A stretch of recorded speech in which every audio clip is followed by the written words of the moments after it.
Hello everyone, good morning. My name is Ajda Jurekli.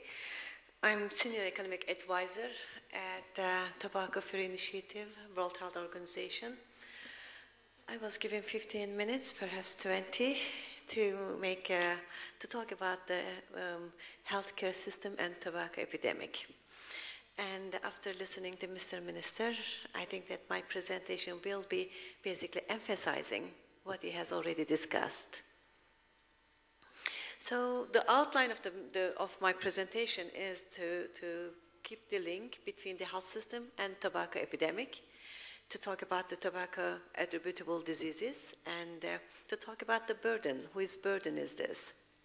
Then I will be talking about the Serbia, whether the Serbia should be worried about it. Then I will be talking about whether the Serbia can do better. As it has been discussed, the tobacco caused many diseases. 42% of the COPD, 71% of the lung cancer, and the 12% of ischemic heart diseases are caused by tobacco use worldwide. Tobacco burden was mainly on the developing countries. In year 2005, 70% of the tobacco-related deaths occurred in developing. Oops, sorry. Okay. Sorry, I forgot. 70% of the world, the deaths from the tobacco use occurred in developing countries in the year 2005, and the burden was 30% for the developed world. That has changed. In developing countries, if the current smoking continues, by year 2030, the 77% of the deaths will happen in developing world. And the developed countries will reduce their share from 30% to 23%. So whose burden is this? It's the burden of the smokers and their families through the high opportunity cost of expenditures, the lost family income, and out-of-pocket expenditures. And it is also cost to the society as well as to government. About the high opportunity cost to families, as the minister mentioned that the smokers are spending quite a lot of money. And based on the estimations that we have, on average, the Serbian daily smoker spend 35,804 dinar a year on cigarettes. That was equivalent to 11.3% of the annual income, family annual income.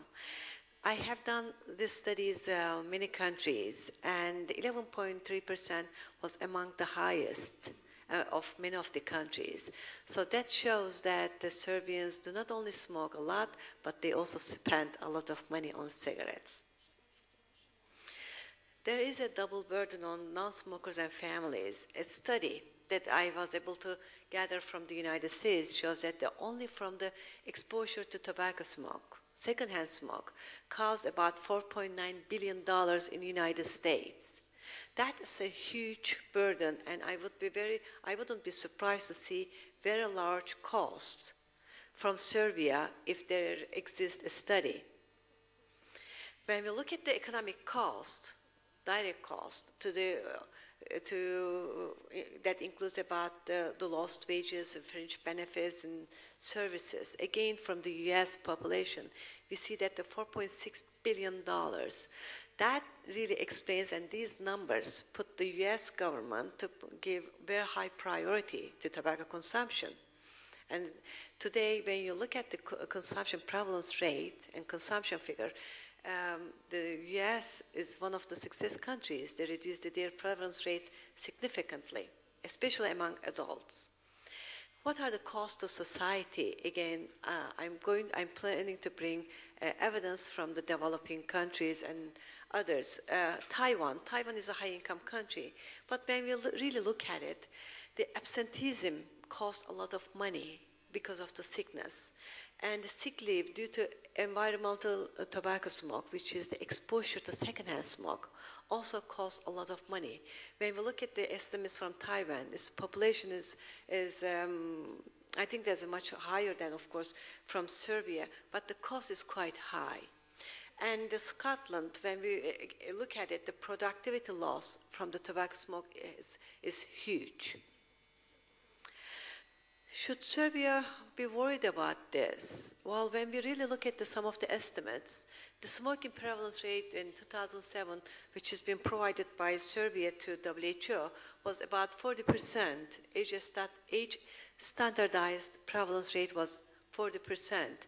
And when we look at the countries in the region, top 4 in this region, it's a quite worrisome situation when we look at it. And when we look at the deaths attributable to smoking, to all causes, the Serbia in year 2002, unfortunately I don't have the recent information. In year 2002, it was 18,000 people died from smoking. And again, when we look at the 10 leading risk factors, the causes of diseases, in Serbia among men, the tobacco was number one risk factor. And among women, number 3, in year 2002.